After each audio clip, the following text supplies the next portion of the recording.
Noun है ही नहीं उसके आगे। जैसे मैं राम मेरा नौकर है या फला, वो बहुत चालाक है या बहुत मेहनती है, जैसे होता है, तो पहले एक नाउन आता है और जी उसके बाद उसके लिए प्रोनाउन प्रयोग होता है।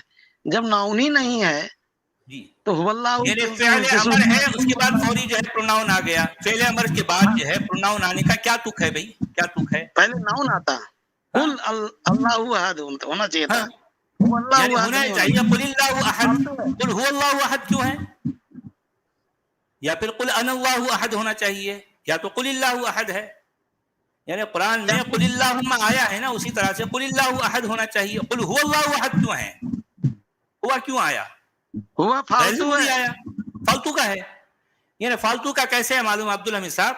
आपने देखा कि जी लोगों के जो है 6 उंगलियां होते हैं, वो जो छठी उंगली होती है उसका कोई काम होता है? क्या जी, काम होता है जरा बताइए? कोई काम नहीं बसुर्ती रहता, उसको बस संभालना रहता बस। हाँ, उसको खाली बसुर्ती संभालना पैदा रहता करना है। है। अच्छा, वो छठी उंगली कहीं ना कहीं फंस जाएगी। अब मिसाल के तौर पर आप गाड़ी चला रहे हैं, कहीं ना कहीं जो है कुछ तो छठी उंगली कहीं जाके अटक जाती, परेशान करती। तो ये कुल बसुर्ती हुवल्लाहु पैदा अहद करना का ये हुआ जो है दरअसल छठी उंगली है, छठी उंगली है ना। बिल्कुल। अब बसुर्त इन बस, बुनियादों पर ये लोग जब हट करते हैं, जिद करते हैं, शिर्क और इस्लाम में वहदानियत है और वो तौहीद है और तौहीद कुरान में है और इस्लाम में शिर्क ऐसा गुनाह है जिसको माफ, तो ये कितनी खोखली बातें खुद ही करते हो जी गैर जरूरी। जी, गैर जरूरी की जिद है, समझे, फालतू की जिद। यानी बात बिल्कुल ऐसी है कि एक जो है एक शख्स हिमालय पर्वत जैसा है और उसके पीछे जो है या उसके सामने कहीं भी एक छोटी सी चूंटी, वो अपने मुंह में से जो है कुछ ले जाते जाते ये कहे कि हाँ भाई ये मेरा खुदा है, तो अब हिमालय पर्वत की जो है को आग लग गई समझो। अब वो इस बेचैनी में है कि कैसे जो है मैं इस चूंटी को सजा दूं, कैसे इसको जलाऊं भुनाऊं, इसमें बेचैनी में है। और उसने एक किताब नहीं उतारी और उसमें जो है जी तो वो जो हिमालय पर्वत की हैसियत रखने वाली जो शख्सियत और ताकत है वो अब चूंटी के लेवल पे आ गई उसके साथ लड़ने भिड़ने, क्या बात है। अच्छा अच्छा, चूंटी के लेवल पे आ गई बोले तो मुझे कुरान की एक आयत याद आ रही है, आप जरा उसको भी निकालिए। वो जी बराबर उस लेवल पे आकर जो है उसके साथ धींगा मुश्ती कर रहा है, देखिए। अच्छा, ये आयत क्या है मैं आपको बताता हूँ। बड़ी मजे की आयत है, बड़ी मजे की सूरत है वो। ये जो है सूरा अल मुद्दसिर निकालिए, 74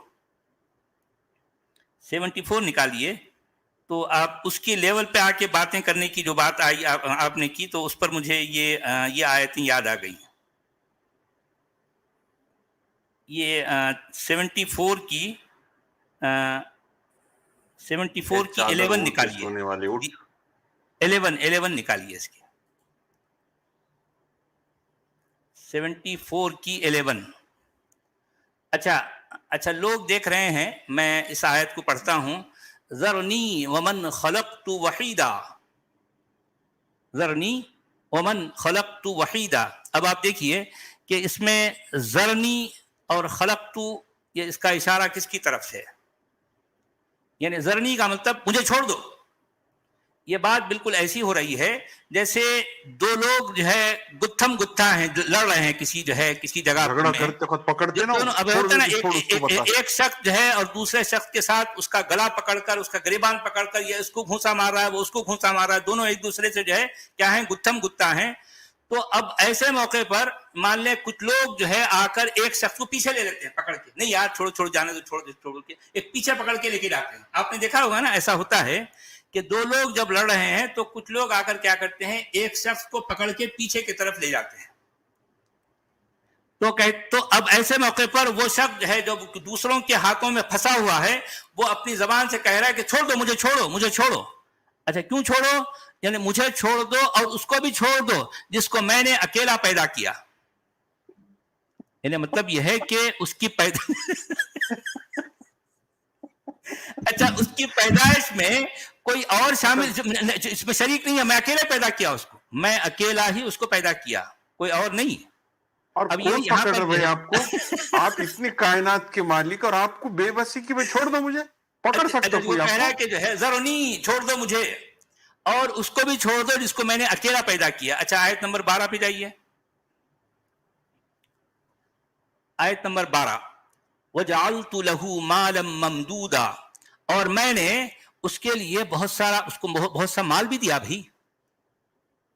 یعنی ایک تو میں نے اس کو اکیلا پیدا کیا اور اس کے بعد میں نے اس کو بہت سارا مال بھی دیا ہوا ہے. اس کا مطلب اس کو جس کو جو ہے میں نے پیدا کیا مال دیا اس کو بھی الگ چھوڑ دو, کیونکہ ہم دونوں کو جو ہے تم الگ کر دیا ہے نا, مجھے لڑنے دو, مجھے بھی چھوڑ دو اس کو بھی چھوڑ دو, اب ہم دونوں گتھم گتھا ہوں گے دھینگا مشتی کرنے کے لیے. اچھا پکڑا کس نے لیکن یہ پکڑنے والا اس نے نہیں ہے نا, غائب ہے کہ پکڑنے والا. جی اچھا, اس کے بعد وبنین شہودا, اور اس کے ساتھ میں نے جو ہے ہمیشہ اس کے ساتھ رہنے والے بیٹے بھی بنائے ہیں. یعنی مطلب یہ ہے کہ میں نے اس کو اتنا کچھ نوازا. آیت نمبر 14, وَمَهَّدتُّ لَهُ تَمْهِيدًا, اور میں نے اس کے لیے ہر طرح کی جو ہے آسائشیں, ہر طرح کی ہمواری اس کو جو ہے میں نے فراہم کی. میں نے اس کو جو ہے ہر طرح سے اس کو اچھا گھر بنایا, گھر میں لیولنگ ہر طرح کی ہوئی ہے, اس کو ہر طرح کے آرام و آسائش کی جو ہے مطلب میں نے نعمتوں سے نوازا. یہ سب کچھ میں نے دیا ابھی اس کو, اور اس لیے اس کو بھی چھوڑ دو اور مجھے بھی چھوڑ دو, مجھے اب دونوں گتھم گتھا ہونا ہے. اچھا آیت نمبر 15. اچھا اب اس کے بعد میں نے جب اس کو اتنا سارا سب کچھ دے دیا تو وہ کیا کر رہا ہے, ثم یطمع ان ازید, وہ کیا کر رہا ہے, وہ لالچ کر رہا ہے, وہ جو ہے مانگ رہا ہے یا طمع کر رہا ہے کہ اور میں اس کو دے دوں. آیت نمبر 16 میں, کلا, نہیں نہیں, ہرگز نہیں, ہرگز نہیں, انہ کان لآیاتنا عنیدا. اچھا اب یہ بات یہ ہے کہ ابھی جو ہے چھوڑ دو مجھے اور اس کو ایک سنگولر بات ہو رہی تھی, اور فوری جو ہے بات آگے بڑھتے بڑھتے انہ لآیاتنا کیوں آ گیا بھائی؟ لآیاتی ہونا چاہیے نا, میری آیتوں کا جو انکار کرتا ہے, یہاں پر ہماری آیتوں کا انکار کرتا ہے. انہ کان لآیاتنا عنیدا, وہ ہماری آیتوں کا کیا ہے, دشمن ہے, وہ جو ہے اس کے دل میں بغض ہے, عناد ہے, ہماری آیتوں کو جو ہے وہ مانتا نہیں ہے. تو اب میں کیا کروں گا, پھر یہاں پر میں اکیلا ہو گیا, یعنی ہماری آیتوں کے بعد بولنے کی فوری بات, میں اس کو بہت جلد ایک کٹھن چڑھائی پر چڑھاؤں گا. سأرہقہ صعودا, میں بہت جلد اس کو ایک کٹھن چڑھائی پر چڑھاؤں گا. اچھا اس کے بعد کیا ہے, انہ فکر وقدر, کیونکہ وہ کیا کیا, اس نے کیا کیا, اس نے سوچا اور اندازہ لگایا. کون, جس کو اس نے پیدا کیا تھا نا, اللہ میاں نے جس کو پیدا کیا, وہ سوچا اور اندازہ لگایا. ہاں اس نے سوچا اور اندازہ لگایا. فقتل کیف قدر, تو مارا جائے, اس کو قتل کر دیا جائے. اس نے آخر کیسی بات سوچی, کیسا سوچا اس نے؟ اب یہ اللہ میاں کی جو ہے کہ تیور جو ہے یہاں پر تیز ہو رہے ہیں. ثم قتل, اس کے بعد دیکھیے آیت نمبر 20 میں, ثم قتل کیف قدر, اور پھر وہ مارا جائے, اور پھر وہ قتل ہو جائے, کہ اس نے آخر سوچا کیسے سوچا. اچھا آیت نمبر 21. اچھا آیت نمبر 21 دیکھیے, کل ملا ایک آیت کیسی ہے, ثم نظر, پھر اس نے دیکھا. اچھا آیت نمبر 22, ثم عبس وبصر, یعنی اس نے تیوری چڑھائی اور اپنی پیشانی سکیڑی, اپنا منہ بسوڑا, منہ بنایا. ثم ادبر واستکبر, پھر اس نے کیا کرا, اپنی پیٹھ پھیر لی اور اس نے تکبر کیا. کون, وہ جو ہے جس کی اب یہ سب سارا بیان کیا جا رہا ہے. اچھا فقال ان هذا, ہاں جی, فقال ان هذا الا سحر یؤثر, تو اس نے کہا ارے بھائی یہ جو ہے نا یہ کلام, یہ قرآن, یہ تو کیا ہے بھائی, یہ تو ایک جو ہے پہلے سے چلا آ رہا ہے, ایک بس ایسے ہی جادو ہے اور کچھ بھی نہیں, اس میں کون سی خاص بات ہے بھائی. تو اب یہ جو ہے اللہ میاں کہہ رہے ہیں کہ اس کے بعد جو ہے پھر وہ اس نے کہا ان ھذا الا قول البشر, ارے بھائی یہ تو ایک بشر کا کلام ہے, اس میں جو ہے کوئی خاص کوئی بات نہیں ہے, یہ تو انسانی کلام ہے, اس میں جو ہے انسانی کلام. ستیہ وچن, یہ آخری کا جملہ, یہ اچھا اس منشیہ کے کا بعد جو کلام ہے ہے. پھر اللہ میاں کہہ رہے ہیں کہ اچھا اس نے کہا کہ یہ قول البشر ہے, تو اب میں کیا کروں گا, سأصلیہ سقر, میں بہت جلد اس کو جہنم میں ڈالوں گا.